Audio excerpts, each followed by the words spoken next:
Okay, here we go.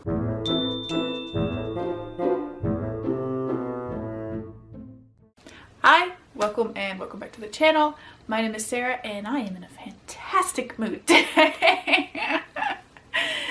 Oh, my daughter woke up so cuddly and sweet, and you know, toddlers are terrible, but sometimes it's really worth it. Anyway, I'm just in a good mood. So this is my week in review. We're going to talk about the books that I have read in the past week. Mostly manga, I'm going to be honest with you. But we're going to talk about them, what I thought, that sort of thing. I will start off with saying I did do one DNF. I believe it's pronounced Lourdes and the Mafia. I'll put it on the screen. I picked that one up because I wanted to get a Latin, I think she's a Latin author. I wanted to try something by her, and she's on KU, and I had heard about her other book. It has to do with the Kraken Motorcycle Club, and this is her newest one, so I tried it. I just really don't like asshole heroes. I don't like alpha holes. I don't like bullies. No, it's not for me. So that was a DNF. Not because of the writing or anything like that. I just could not stand one of the male protagonists. He was just anger, and I just am not into that. Some people are, good for them, but not me. So that one was a DNF. I may still try the Kraken Motorcycle Club one, but again, that angry archetype hero, it's a hard pass. It's a hard pass for me in my old age. I don't care for it. Still a DNF I had. I have finished, like I said, mostly a bunch of manga and a few shorter things. So we're gonna do this in order of the things I enjoyed the least to the things I enjoyed the most, because we're mixing it up today, because I'm in a good mood. So at the end, I will say, nothing that I read was a bad book. I enjoyed everything I read. Some of the things I enjoyed more than others. That's okay. At the bottom of the list with us, this was like a solid 3, and I'm gonna continue the series, is Zeta the Space Girl. The author is Ben Haidt, something with an H, I think. This was just incredibly cute. This was I would say, low middle grade kids graphic novel about a young girl who gets, in order to save her friend, dives into a portal. They found a alien artifact of some sort, and they were goofing off and pressed the button, and he got pulled into this portal, and she dives in after to save him. And it's about her finding a ragtag group of friends, found family almost, and attempting to save him from this planet before it is destroyed. Super cute. I don't know much about it. I just picked it up on a whim. I do know there's at least 2 to 3 other books in this series, and I do intend to continue. This is actually one that would probably work really well for a young child, especially one who's more interested in reading than others. There was a lot of just panels with art that conveyed what was going on, as opposed to long periods of speech. You know, there wasn't a lot of text on page. So I really like this. It's something I'll probably, if I enjoy the other books, I'll end up buying to put on my daughter's shelves for when she's a little older. So like I said, solid. Not bad, but good. Next, I'm gonna say would probably be Delicious in Dungeon. I read volume 6 and volume 7.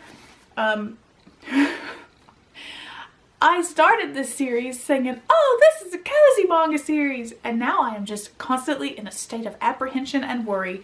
I can't really give too much away, but this series is about a small group of adventurers. We're going back into a dungeon where you can retrieve the body of your comrade, as long as it's not too badly destroyed, and resurrect them because of a special magic that dungeon holds.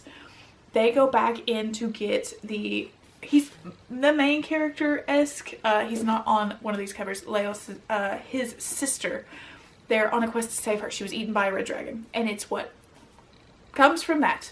And along the way, they learn to live off the dungeon. So that's why it's called Delicious in Dungeon. They end up eating the plants and creatures in the dungeon and make new friends along the way. I really like this cat individual. They are intriguing. I don't trust them yet, but they are a new addition as of volume 6 and 7. So this manga has me worried. I am concerned for our party. But it was still good. I am anxious to get the next volumes. The next we're gonna say would be Spellbinders, the Not So Chosen One. This doesn't come out till like June or no. I think it's June. I think it's June of next year, so I'm not gonna speak too much on it. I'll have a review up around that time. Super fun middle grade about a young boy who gets pulled into this fantasy world because the young woman who the assassin believes he is the chosen one. He quickly begins to think he's not the chosen one. And he is trying to figure out how to help this world, survive this world. It's like a very fantasy world without being the chosen one of prophecy and the learning that comes from that. This one really focuses in on like themes of loneliness and loss. His parents are separated, and if I recall correctly, his dad has a new family, has nothing to do with him. And when he moved with his mom to a new part of town, his friends also kind of lost touch with him. So it's about him finding himself and who he is. And it's just so good. It's very cute. I'm super intrigued to see the next book in the series, and I really liked that we had a diverse cast of characters. My favorite character was the little changeling. They were adorable and hilarious. They fit the typical archetype of a rogue, and I enjoyed how they, the author represented a non-binary individual as this kind of changeling person. I really jived with that. So I enjoyed this one. I do recommend, if you like middle grade, this might be one to put on your radar. If you like the sort of D&D chosen one trope being turned on its head a little. The next ones, let's say, we're gonna say Prayer for the Crown Shy. This was, so we're up in like 5-star territory right now. So like I said, it's a pretty good reading week for me. Prayer for the Crown Shy is a sequel to, or the sequel to,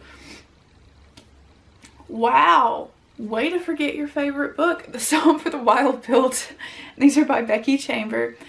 This is not Chambers. There's 2 of them, at least. Anyway, these are short sci-fi fantasy novellas. The first one follows sibling Dex and their journey into the wilderness, where they meet a robot named Moscap. Robots have not been encountered for years and years and years and years, so this is very unusual. It's unheard of at this point. And sibling Dex and Moscap decide to travel together because Moscap wants to discover what it is that humans need. The themes in the first book, I think, just resonated a little harder with me. The first book had had points of more high intensity and drama, whereas this one was a slower and a gentler novel. And the theme in this, while just as important, and I appreciate it more and more as I think about it, it just didn't quite hit the same way that that first one hit.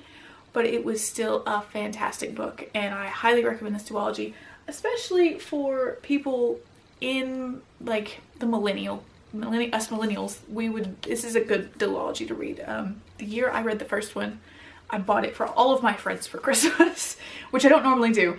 And I think they all really loved it. So I think it's a good trilogy, good duology to pick up. I wish it was a trilogy. Hell.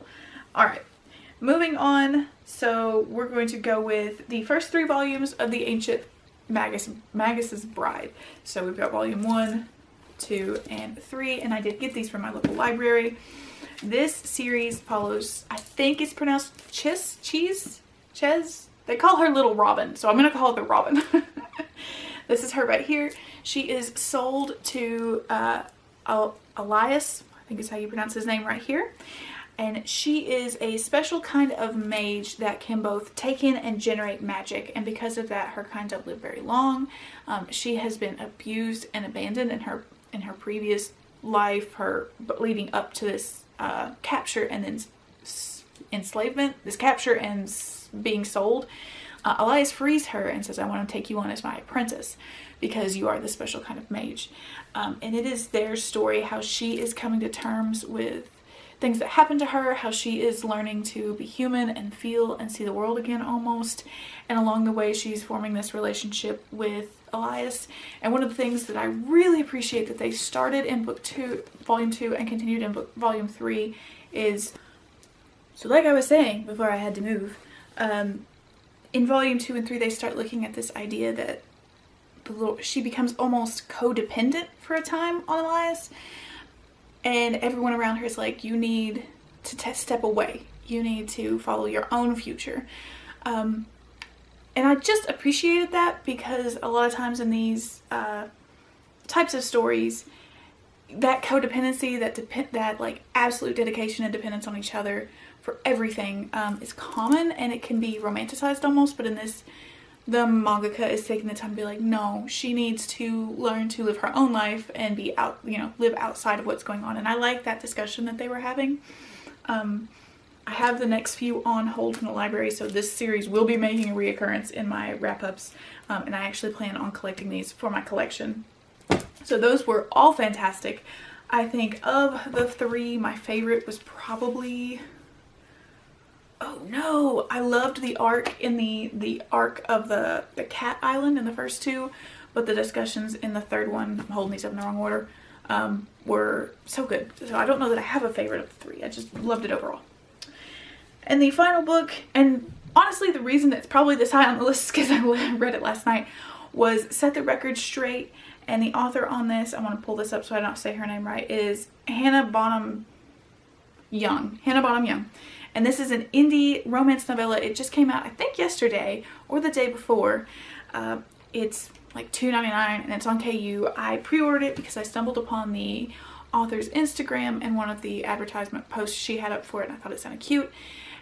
And then yesterday I read like a couple pages, like the first chapter, to see if I was going to keep it, continue, and I ended up reading the whole thing in almost an entire sitting. So, fantastic novella. This is the story of two friends, Clara and Evan. I don't know why I struggled to say Evan. Why did I struggle to say Evan? Anyway, Clara and Evan. And these two girls were best friends growing up, in the style of many best friends. They kind of, as they grow older, kind of go their own separate ways, do their own things, but always come back together in that way that you know each other will always be there for you.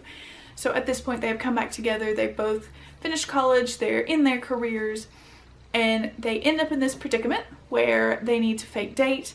Clara thinks that she might have accidentally been hired because of some... It's a messy setup, but basically she insinuated, she believes, to her boss that she might have a girlfriend in the sense of an actual girlfriend and not like a girl who's a friend, and she needs to keep up with that story. And Evan, who is lesbian, says, I will pretend to be your girlfriend because I also need a girlfriend because my ex and her new girlfriend are hosting work's dinner party and I don't want to show up alone.